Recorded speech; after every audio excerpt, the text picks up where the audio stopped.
Hey guys, what's up?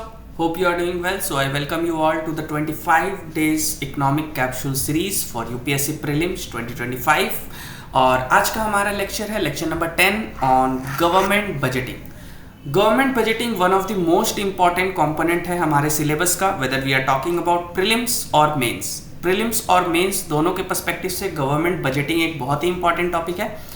तो आज के इस वीडियो में हम इसी टॉपिक को डिस्कस करेंगे। वीडियो के नोट्स को डाउनलोड करने के लिए नीचे पिन कमेंट में जाके हमारे टेलीग्राम चैनल से आप इस सारे वीडियोस के नोट्स को फ्री ऑफ कॉस्ट पीडीएफ के फॉर्मेट में डाउनलोड कर सकते हैं। तो चलिए वीडियो को शुरू करते हैं। सो आज हमारा लेक्चर नंबर 10 है जिसमें हम डिस्कस कर रहे हैं गवर्नमेंट बजटिंग के बारे में। सबसे पहले समझते हैं कि गवर्नमेंट बजटिंग होता क्या है। बेसिकली बजट है क्या, जो हर साल गवर्नमेंट लेके आती है। फाइनेंशियल ईयर के स्टार्टिंग में आप सुनते होंगे कि गवर्नमेंट ने बजट लेके आया, जैसे अभी हमारा 25 का बजट आया है। तो बेसिकली बजट होता क्या है? तो government budgeting is the process by which government plans, allocates and monitors the spending of public funds. यानी कि गवर्नमेंट बजटिंग एक प्रोसेस है जिसके थ्रू गवर्नमेंट प्लान करती है, एलोकेट्स करती है और मॉनिटर करती है स्पेंडिंग को पब्लिक फंड्स के।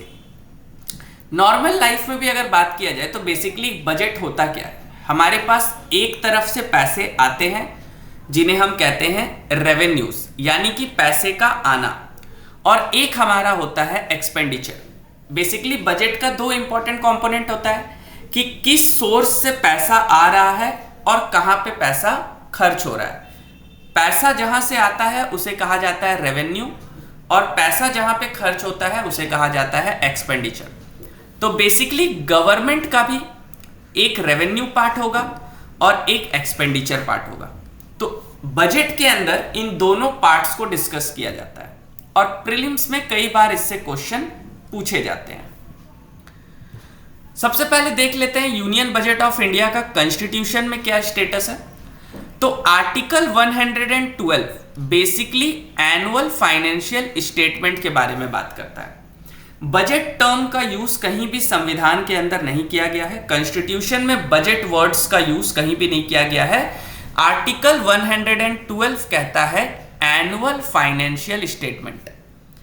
एनुअल फाइनेंशियल स्टेटमेंट किस तरीके से प्रेजेंट किया जाता है, कैसे ये पार्लियामेंट में पास होता है, एप्रोप्रिएशन बिल क्या होती है, फाइनेंशियल बिल क्या होती है, ये सारे हमारे पॉलिटी के टॉपिक्स हैं, वो हम पॉलिटी के वीडियो में डिस्कस करेंगे। ये किसके अंदर आता है? तो ये department of economic affairs, ministry of finance के अंदर आता है। ये एक इंपॉर्टेंट पार्ट है याद रखने के लिए। अब बेसिकली बजट के अंदर तीन कंपोनेंट्स होते हैं, एक बजट एस्टिमेट्स, एक रिवाइज्ड एस्टिमेट्स एंड एक providential actuals. Budget estimates basically receipt और एक्सपेंडिचर होता है आने वाले फाइनेंशियल ईयर के लिए, यानी कि जो हमारा फाइनेंशियल ईयर आने वाला है उसके लिए गवर्नमेंट बजट को एस्टिमेट करती है कि कितने रिसिप्ट्स हमें आ सकते हैं और कितना हमारा खर्चा हो सकता है। रिवाइज्ड एस्टिमेट्स जो होता है ये बेसिकली रिसिप्ट्स और एक्सपेंडिचर होते हैं करंट फाइनेंशियल ईयर के, यानी कि जो फाइनेंशियल ईयर अभी चल रहा है उसका रिसिप्ट कितना आया और एक्सपेंडिचर कितना हुआ, ये होता है उसके अंदर। साथ ही साथ एक कंपोनेंट होता है प्रोविजनल एक्चुअल्स। बेसिकली ये लास्ट फाइनेंशियल ईयर का रिसिप्ट और एक्सपेंडिचर बताता है।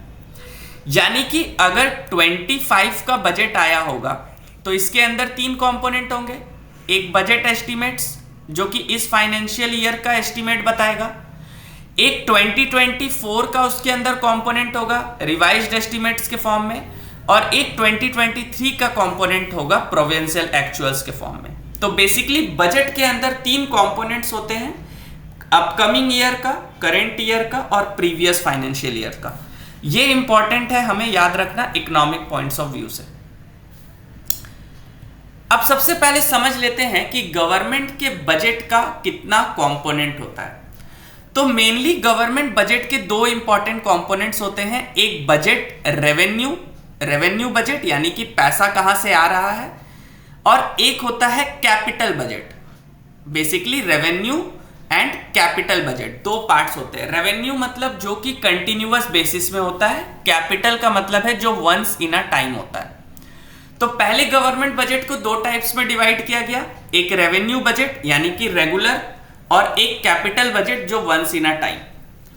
अब रेवेन्यू बजट के भी दो कंपोनेंट होंगे, एक रिसीप्ट्स और एक एक्सपेंडिचर। रिसीप्ट्स का मतलब वैसे पैसे जो रेगुलर बेसिस पे सरकार के पास आ रहे हैं, और रेवेन्यू एक्सपेंडिचर का मतलब वैसे खर्चे जो सरकार को रेगुलर बेसिस पे करना पड़ रहा है। तो रेवेन्यू बजट के दो कंपोनेंट हो गए, एक रेवेन्यू रिसीप्ट्स और एक रेवेन्यू एक्सपेंडिचर। रेवेन्यू रिसीप्ट्स यानी कि सरकार के पास कंटिन्यूअस बेसिस में आने वाला पैसा, रेवेन्यू एक्सपेंडिचर यानी कि सरकार के रेगुलर होने वाले खर्चे। उसी तरीके से कुछ पैसे सरकार के पास वंस इन अ टाइम आते हैं, तो ये कैपिटल बजट में डिस्कस होता है। इसका भी दो कंपोनेंट है, कैपिटल रिसीप्ट्स और कैपिटल एक्सपेंडिचर।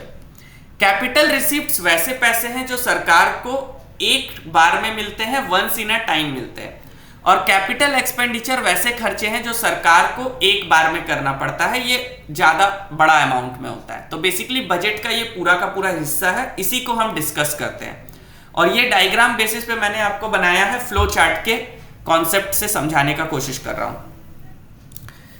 नेक्स्ट है, अब जब हमने देखा कि रिसिप्ट्स वाला पार्ट, तो इसके अंदर भी दो कंपोनेंट होंगे, एक रेवेन्यू रिसिप्ट होगा और एक कैपिटल रिसिप्ट्स होगा। रिसिप्ट्स का बेसिकली मतलब होता है पैसे किस सोर्स से आ रहे हैं, किन किन जगह से पैसे आ रहे हैं। तो पैसे दो तरीके से आते हैं। नॉर्मल लाइफ में भी क्या होता है कि एक हमारा रेगुलर इनकम होता है और एक कभी हमें ज्यादा फायदा होता है। तो यहां भी दो कंपोनेंट है, एक रेवेन्यू रिसिप्ट्स यानी कि सरकार को मोर देन वंस और रेगुलर इन नेचर, मैंने लिख दिया कि ये रिसीव्ड होते हैं एक बार से ज्यादा, या ये रेगुलर इन नेचर है। और कैपिटल रिसिप्ट्स यानी कि रिसीव्ड ओनली वंस, एक बार में सरकार को कभी कभी रिसीव्ड होता है। अब रेवेन्यू रिसिप्ट्स के भी दो कंपोनेंट होंगे, एक तो होगा जो टैक्स से पैसा आ रहा है सरकार को, और एक जो होगा वो नॉन टैक्स रेवेन्यू होगा। यानी कि सरकार को दो कंपोनेंट से रेवेन्यू रिसिप्ट्स आते हैं, एक तो सरकार को टैक्स मिलता है, टैक्स रेवेन्यू, और एक होता है non tax revenue. Tax revenue सबसे बड़ा हिस्सा होता है। तो टैक्स रेवेन्यू के अंदर भी दो टाइप के टैक्स मिल रहे होंगे, एक होगा हमारा डायरेक्ट टैक्स, एक होगा हमारा इनडायरेक्ट टैक्स।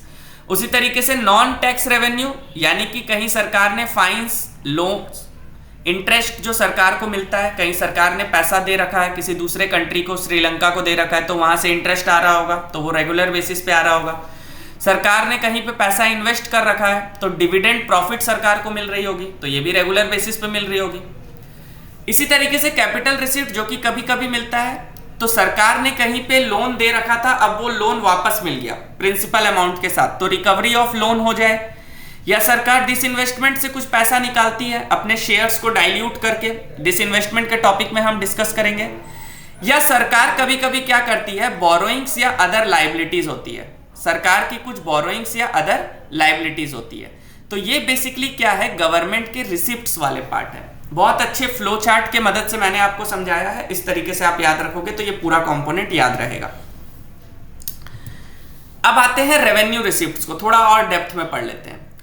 तो regular income of government that is not needed to be paid back, ये सरकार को लौटाना नहीं पड़ता, यानी कि ये नो लायबिलिटी है, सरकार के लिए ये लायबिलिटी नहीं है, ये सरकार का लायबिलिटी नहीं है, रेगुलर इनकम होता है। इसको मैंने आपको ऑलरेडी बता दिया, दो कंपोनेंट है, tax revenue, non tax revenue. Tax revenue के अंदर डायरेक्ट और इनडायरेक्ट टैक्स, जैसे इनकम टैक्स हो गया, कॉर्पोरेट टैक्स हो गया, ये डायरेक्ट टैक्स के कंपोनेंट है। जीएसटी हो गया, कस्टम ड्यूटी हो गया, ये इनडायरेक्ट टैक्स के कंपोनेंट है। नॉन टैक्स रेवेन्यू में सरकार को दूसरे सोर्सेज से जो रेगुलर पैसा आ रहा है, जैसे सरकार ने कहीं लोन दिया है तो वहां से इंटरेस्ट, सरकार ने कहीं पैसा इन्वेस्ट कर रखा है तो प्रॉफिट डिविडेंड, या सरकार को जो फीस और फाइन्स कलेक्ट होते हैं अलग अलग सोर्सेज से, तो ये रेवेन्यू रिसिप्ट्स के पार्ट है नॉन टैक्स वाले में। इससे प्रीलिम्स में क्वेश्चन पूछा जाता है, which of the following is a part of non tax revenue and tax revenue, तो ये बहुत अच्छे से हमें पढ़ना होगा। नेक्स्ट है हमारा कैपिटल रिसिप्ट्स। कैपिटल रिसिप्ट्स का मतलब क्या है, रिफर टू इनकम और फंड्स रिसीव्ड बाय गवर्नमेंट और any organisation once in a time, यानी कि ये रेगुलर नहीं होते, कभी कभी वाले होते हैं। अब कैपिटल रिसिप्ट्स भी दो तरीके के हो सकते हैं, एक जो सरकार के ऊपर कर्ज बनाएंगे, डेप्ट क्रिएटिंग, और एक जो सरकार के ऊपर कर्ज नहीं बनाएंगे, नॉन डेप्ट क्रिएटिंग। जैसे कि यहाँ पे कैपिटल रिसिप्ट्स को दो पार्ट में डिवाइड किया गया, एक डेप्ट क्रिएटिंग और एक नॉन डेप्ट क्रिएटिंग। डेप्ट क्रिएटिंग के अंदर क्या आया, जो सरकार के ऊपर लाइबिलिटीज क्रिएट करेगा। जैसे सरकार, सेंट्रल गवर्नमेंट ने कहीं से लोन्स ले रखा है, सेंट्रल गवर्नमेंट में वर्ल्ड बैंक या आईएमएफ से लोन ले रखा है, या सरकार ने मार्केट से पैसा गवर्नमेंट सिक्योरिटीज को बेच के बोरो किया है, तो सरकार को वो लौटाना है। अगर सरकार वर्ल्ड बैंक से पैसा ले रही है तो सरकार को वो पैसा लौटाना पड़ेगा, यानी कि वो सरकार के ऊपर लायबिलिटी है। इट इज अ क्रिएटिंग डेप्ट। तो जो भी लायबिलिटी सरकार के ऊपर बनाती है उसको कहते हैं डेप्ट क्रिएटिंग। ये क्या करते हैं, तो ये हमारे फिजिकल डेफिसिट को बढ़ाते हैं। अब ये फिजिकल डेफिसिट क्या होता है, ये हम नेक्स्ट वीडियो में डिस्कस करेंगे जब हम टाइप्स ऑफ डेफिसिट्स को डिस्कस करेंगे बजट के। तो अभी के लिए हमें समझना है कि डेप्ट क्रिएटिंग जो होता है ये फिजिकल डेफिसिट को बढ़ाता है, यानी कि सरकार जितना ज्यादा कर्ज लेगी लायबिलिटी वाला, उतना ज्यादा हमारा फिजिकल डेफिसिट बढ़ेगा। उसी तरीके से नॉन डेप्ट क्रिएटिंग, यानी कि जो सरकार के ऊपर लायबिलिटी नहीं है, जो सरकार को कर्ज में नहीं डालता है, जैसे सरकार का खुद का पैसा लोन्स में रिकवर हो जाए डिसइन्वेस्टमेंट के थ्रू, तो ये does not create any physical deficit. ये हमें याद रखना है। ईच एंड एवरी पॉइंट मैंने आपको स्लाइड में दे दिया है, आपको जस्ट इसको अच्छे से नोट डाउन करके और याद करना है। इसी तरीके से आते हैं पब्लिक एक्सपेंडिचर। एक्सपेंडिचर मतलब खर्चा। घर में भी हमारा बजट बनता है तो एक तरफ से पैसा आ रहा है तो एक तरफ से पैसा खर्चा भी होगा, क्योंकि अगर पैसा खर्च नहीं करेंगे तो सर्कुलर इकोनॉमी के अंदर पैसा घूमेगा कैसे। प्रोडक्शन हो रहा है तो कंजम्पशन भी होना चाहिए, तो यानी कि expenditure is a part of budget. तो expenditure refers to expenses incurred by government to provide public goods service promotes economic development. तो एक्सपेंडिचर जितना ज्यादा होगा इकोनॉमिक डेवलपमेंट उतना अच्छा होगा। अब पब्लिक एक्सपेंडिचर भी दो टाइप के हो सकते हैं, एक होता है रेवेन्यू एक्सपेंडिचर, एक होता है कैपिटल एक्सपेंडिचर। रेवेन्यू एक्सपेंडिचर का मतलब है जो कंटिन्यूअस बेसिस पे होता है, रेगुलर है, और कैपिटल एक्सपेंडिचर मतलब वंस इन अ टाइम। तो यहाँ पे लिखा हुआ है कि ये डे टू डे एक्सपेंसेस होते हैं, whereas capital expenditure long term investment होता है, वंस इन अ टाइम। ये डज नॉट क्रिएट एसेट्स और रिड्यूस लायबिलिटी। इसका ज्यादातर कोई एसेट्स क्रिएशन या लायबिलिटी पे इंपैक्ट नहीं होता है रेवेन्यू एक्सपेंडिचर का। वेयर एज कैपिटल एक्सपेंडिचर हमारे एसेट्स क्रिएशन को बढ़ाते हैं या सरकार के ऊपर लायबिलिटीज कम करते हैं। जैसे सैलरी देना, पेंशन देना, सब्सिडीज देना, ये रेवेन्यू एक्सपेंडिचर का पार्ट है, क्योंकि ये आपको कंटिन्यूअस देना होगा। वहीं पे रोड्स कंस्ट्रक्ट करना, हाईवे कंस्ट्रक्ट करना, इकोनॉमिक डेवलपमेंट में जो खर्चा होता है वो कैपिटल एक्सपेंडिचर का पार्ट है। और इसको इन डेप्थ में पढ़ते हैं तो सबसे पहले हम डिस्कस करते हैं रेवेन्यू एक्सपेंडिचर वाले कॉन्सेप्ट को। तो basically refers to the expenses incurred by government for day to day functioning, यानी कि सरकार जो अपना डे टू डे फंक्शनिंग में पैसा खर्चा कर रही है, that is a part of revenue expenditure. सरकार को जो भी डे टू डे फंक्शन करना पड़ रहा है उसके लिए कुछ पैसे लग रहे होंगे, तो वो पैसे रेवेन्यू एक्सपेंडिचर का पार्ट होता है। इसका की फीचर्स क्या है, तो does not create any assets और रिड्यूस लायबिलिटी। ये कोई एसेट्स क्रिएट नहीं करता है और ना ही सरकार के ऊपर कोई लायबिलिटी गिरता है। लायबिलिटी को ये कम नहीं करता है, क्योंकि ये तो और खर्चा ही है ना, तो लायबिलिटी को कम नहीं करेगा। और ये रेगुलर इन नेचर होता है। तो यही दो पॉइंट्स प्रीलिम्स में आपको देखने को कहीं ना कहीं मिलेंगे। एग्जाम्पल से भी पूछा जाता है कि which of the following is component of revenue expenditure, तो याद रख लीजिएगा इंटरेस्ट पेमेंट। अब आपने लोन लिया है अगर वर्ल्ड बैंक से या कोई दूसरे कंट्री से, तो आपको इंटरेस्ट रेगुलर बेसिस पे देना पड़ेगा। Salaries and pensions of government employ, subsidy, सबसे बड़ा जो एक्सपेंडिचर का पार्ट है वो सब्सिडी ही है। जब मैं बजट डिस्कस करूंगा तो मैं आपको बताऊंगा कि सब्सिडी हमारा सबसे बड़ा एक्सपेंडिचर का एक पार्ट है। फिर जो सरकार ग्रांट्स देती है यूनियन टेरिटरीज को या स्टेट को, जो ग्रांट्स देती है, defence expenditure, social welfare programmes जो सरकार चलाती है, प्रधानमंत्री गरीब कल्याण योजना, इसके ऊपर पैसा खर्चा हो रहा है, तो that is a part of expenditure जो कि रेगुलर बेसिस पे हो रहा है। उसी तरीके से हम डिस्कस करते हैं कैपिटल एक्सपेंडिचर। तो बेसिकली वो सरकार के वैसे खर्चे होते हैं जो लॉन्ग टर्म एसेट्स को बनाने में यूज होते हैं, यानी कि यहां पैसा खर्च तो हो रहा है लेकिन ये लंबे समय में सरकार को फायदा करेगा। तो ये नॉन रिकरिंग इन नेचर होता है, यानी कि बार बार ये खर्चा आपको नहीं करना है। Help in economic development and infrastructure growth. अभी मान लीजिए कि दिल्ली टू मथुरा एक बहुत बड़ा हाईवे बन गया, तो सरकार ने एक बार 1000 करोड़ या 1 लाख करोड़ रुपए उसमें लगाए, बट आप सोचो कि वहां से टोल टैक्स सरकार को लाइफ टाइम अब वहां से क्या होंगे, कलेक्ट होंगे। तो ये क्या करते हैं, एसेट्स को बढ़ाते हैं और लाइबिलिटीज को आपके कम करते हैं। तो ये 3 बहुत इंपॉर्टेंट पॉइंट है। एग्जाम्पल्स अगर देखा जाए तो रीपेमेंट ऑफ लोन्स का रीपेमेंट करना, ठीक है, आपने किसी से लोन लिया था, आपने उसको रीपेमेंट कर दिया, तो आपके ऊपर से लाइबिलिटी हटा ना, तो कैपिटल एक्सपेंडिचर।